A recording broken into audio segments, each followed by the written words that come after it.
හරි. ඉල්ලුමේ ලක්ෂ නම්‍යතාව. හරි. ඉල්ලුමේ මොකද්ද? ලක්ෂ නම්‍යතාව. අනිත් එක තමයි ඉල්ලුමේ ඡාප නම්‍යතාව. හරි.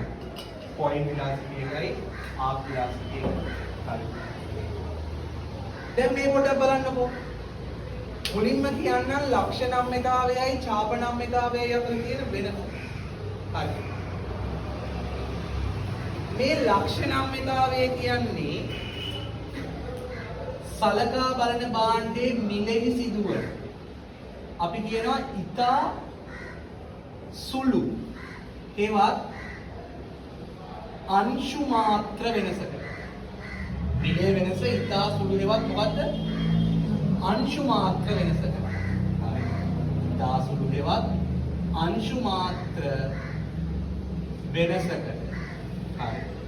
වෙනසකට භාණ්ඩයේ ඉල්ලුම් ප්‍රමාණය දක්වන සාපේක්ෂමවත් ප්‍රතිචාරය තමයි මොකක්ද කියලා කියන්නේ? ලක්ෂ නම්‍යතාවය කියලා කියන්නේ. ආයෙ කියන්නේ මොකද්ද? මිලෙහි සිදුවන ඉතා සුළු හෙවත් අංශු මාත්‍ර වෙනසකට ඉල්ලුම් ප්‍රමාණය දක්වන සාපේක්ෂ ප්‍රතිචාරය තමයි මොකෙන්ම ඉන්නේ? ලක්ෂ නම්‍යතාවයමයි. තේරෙනවද? ඒ කියන්නේ සරලව කිව්වොත් ඉල්ලුම් වක්‍රයේ තනි ලක්ෂයක නම්‍යතාවයකයි.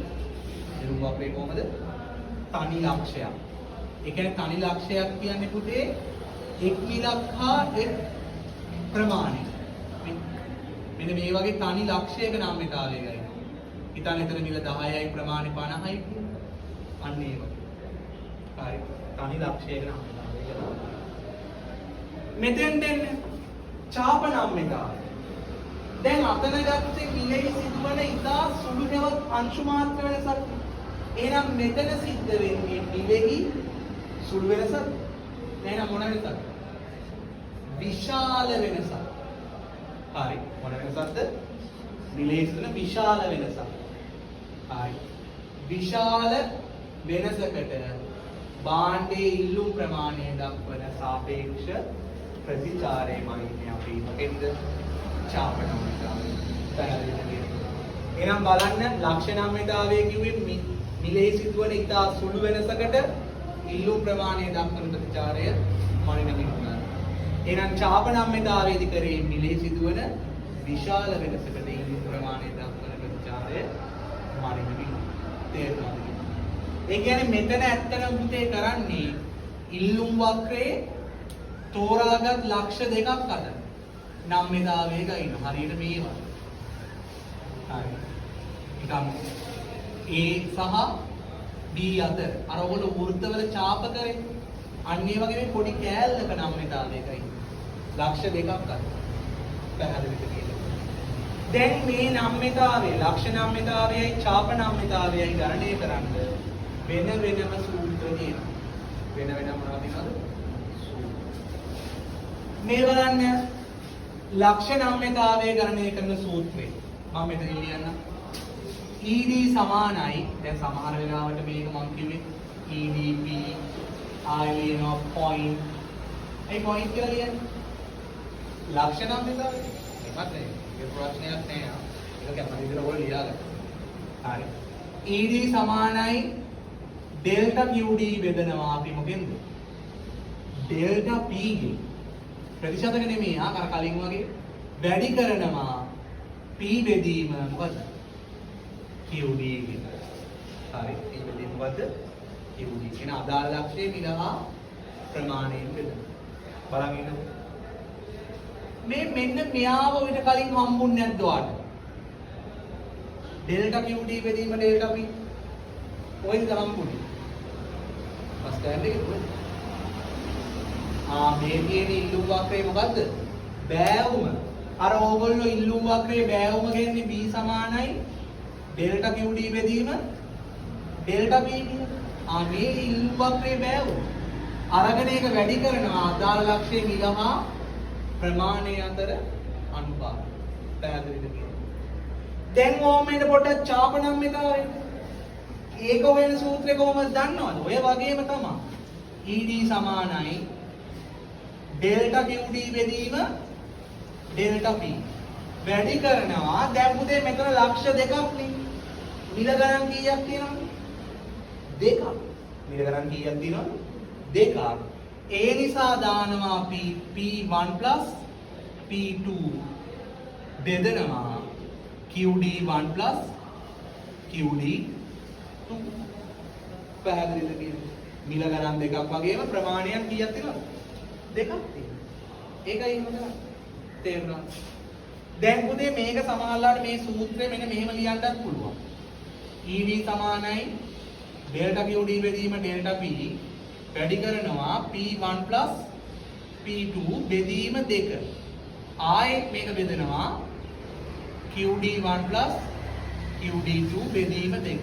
වෙනසක් වෙන්නේ නැහැ උත්තරේ. මොකද උඩ පදෙන් දෙකෙන් බෙදලා යට පදෙන් අර ඇවරේජ් එකක් වගේ ගන්න. හරි. ටිකක් දෙකෙන් බෙද. එහෙම අවශ්‍ය නැහැ ඉතින්. ඔයා මෙහෙම එකතු කරලා ගන්න මේ සූත්‍රයෙන් යන ලේසි. ඒක ආයෙත් දෙන්න ඕනේ. එහෙනම් මේ තමයි මොන නම්‍යතාවය ගණනය කරන විදියද? චාප නම්‍යතාවය ගණනය කරන විදිය. මේව තමයි චාප නම්‍යතාවය ගණනය කරන්නේ. හරි. මම පොඩි උදාහරණයක් කරලා පෙන්නන්නම්. මේ දෙකම පොඩ්ඩක් පැහැදිලි වෙන්න. දැන් මෙතන ඉල්ලුම් වක්‍රයක් ගමු අපි. දැන් මම මේ සංඛ්‍යා ටිකක් දාන්නම්. ඉල 10 20 ප්‍රමාණය 180. අපි හිතුව මේක A ලක්ෂය මේක B. දැන් A ලක්ෂයේ නම්‍යතාවය ගයින්ද කියනවා. මොකද්ද කරන්නේ කියන්නේ A ලක්ෂයේ නම්‍ය. ඒ කියන්නේ ලක්ෂ නම්‍යතාවයනේ ගයින්. මම මේ නම්‍යතාවය ගයින්න කලින් මේක පොඩි වගුවකට දාගන්න. මේ ලේඛනයේ තියෙන විස්තර ටික. මිල 10යි නම් ප්‍රමාණය කීයද බබා? 100යි. මිල 20යි නම් ප්‍රමාණය 80. හරි. ඔන්න. මේක තමයි A ලක්ෂය, මේක තමයි මොකක්ද? B ලක්ෂය. දැන් A ලක්ෂයේ නම්‍යතාවය ගයින්ද කියනවනේ. අපි කරන්නේ ලක්ෂ නම්‍යතා සූත්‍රය ගන්නවා. ED සමානයි ඩෙල්ටා QD බෙදීම මොකද්ද? ඩෙල්ටා P වැඩි කරනවා පුතේ P බෙදීම QD. ඕනනම් මේ D අයින් කරලා ලියන්න පුළුවන් ඩෙල්ටා Q බෙදීම මොකද්ද? ඩෙල්ටා Q බෙදීම ඩෙල්ටා P. ඒක ප්‍රශ්නයක් නෑ. ක්වොන්ටිටි ඒක උනත් ඔය සමහර ඉස්කෝලේදී මම දැන් ඩෙල්ටා QD ඉක්වල ඉස්කෝලේ සමාන ඩෙල්ටා Q කියලා කියනවා. ඒතර ඔයාලට ඒකත් නිකන් ප්‍රශ්නයක්. ඒක ප්‍රශ්න නෙමෙයි නා. මේකම සූත්‍රේ. හරි. දැන් මේ බලන්න. දැන් නිකන් අපි ඩෙල්ටා QD ගමු. 100 ඉඳන් 80ට මොනවාද? අඩු වෙලා නේ. 100 අඩු කොච්චරක් අඩු වෙලාද? 20. එහෙනම් ඒක ගන්න. ඍණ 20 ගල්ලාම මොකද? දැන් කාට හරි ඕන නම් මිල අඩු වෙන පැත්තට ගන්න පුළුවන්. මිල 20 ඉඳලා කීයද? 10ට අඩු වෙන. අතර ප්‍රමාණය 80 ඉඳන් 100ට වැඩි වෙනවා. ඒක තමන් කැමති.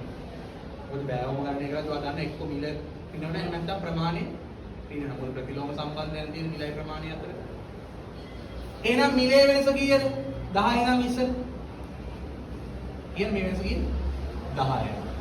වැඩි කරනවා දැන් A ලක්ෂයේ නම්‍යතාවයනේ ගයින්නේ. A ලක්ෂයේ මිල කීයද? 10යි ප්‍රමාණය කීයද? 100යි. 10 බෙදීම 100. දැන් සුළු කරන්න. මේ 10ට මේ 10 කැපෙනවා. බිඳුවට බිඳුව කැපෙනවා. දෙක 10න් බෙදුවම උත්තරේ එනවා කීයද? දෙන බිඳුවයි දශම දෙක. පැහැදිලිද? වෙන බිඳුවයි දශම දෙක. ඕකම අපි B ලක්ෂයේත් ගයිමු. මම මෙතනින් ගයින්න. B ලක්ෂයේ නම්‍යතාවය ඩෙල්ටා QD බෙදීම ඩෙල්ටා P වැඩි කරනවා P බෙදීම QD. දැන් බලන්න ඩෙල්ටා QD මෙතන කීයද? 20යි. ඩෙල්ටා P කීයද? 10යි. ඒක වෙනස් වෙන්නේ නැහැ. ඒක වෙනස් වෙන්නේ නැහැ. ඉතින් හරියට අපි මේ බෑව මොනවා වෙන්නේ? වෙනස් වෙන්නේ සාගරේකීය ඉල්ලුම් වක්‍රයක මොකක් වෙනස් වෙන්නේ නැද්ද? බෑවුම වෙනස් වෙන්නේ නැහැ. අපි ඒක කලින් කතා කරා. එතකොට මේ මෙතනක් 20 බෙදීම 10යි මෙතනක් 20 බෙදීම 10යි තමයි. හරි. හැබැයි බලන්න B ලක්ෂයේ මිල කීයද?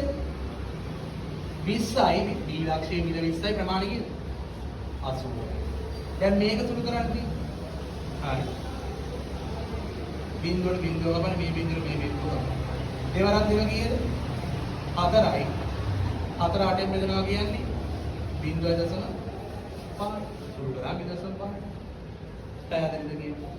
ඔන්න මම මේ ගන්නේ A ලක්ෂයේ නම්‍යතාවය ආව 0.2ක්. B ලක්ෂයේ නම්‍යතාවය ආව 0.5 කීයද? 5. අන්න ඔය ගැන්නේ ලක්ෂය නම්‍යතාවය. දැන් අපිට කියනවා A සහ B අතර මොකද්ද?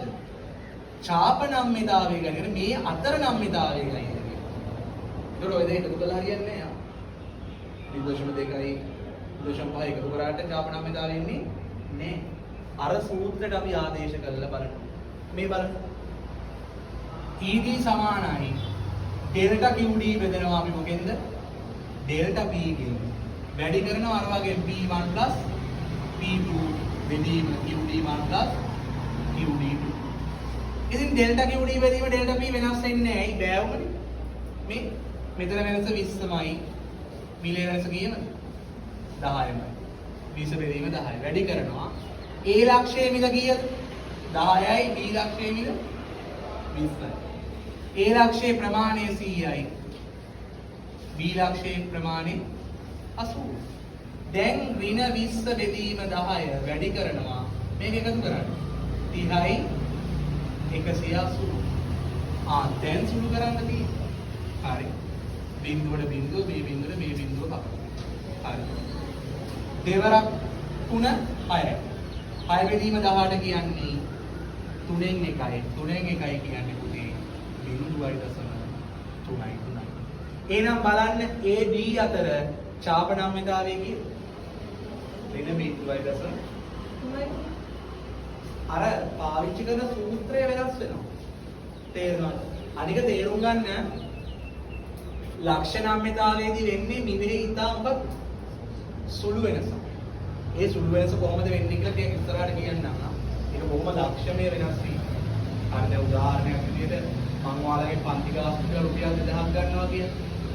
මම කියනවා ඊළඟ මාසේ නම් පන්ති ගාස්තු 2002යි. 2000 කීයද? 2යි. එතකොට ඒ වෙනස් වීම මොන වෙනස් වීමද? ඉතා සුළු. දැන් ප්‍රතිශතයක් විතර ගත්තොත් 2000ට රුපියල් 2ක් කියන්නේ ඉතාමත් සුළු වගේ. ඔයාලට ඒක දැනෙන්නේ නැහැ රුපියල් 2ක් දින වැඩි කරා.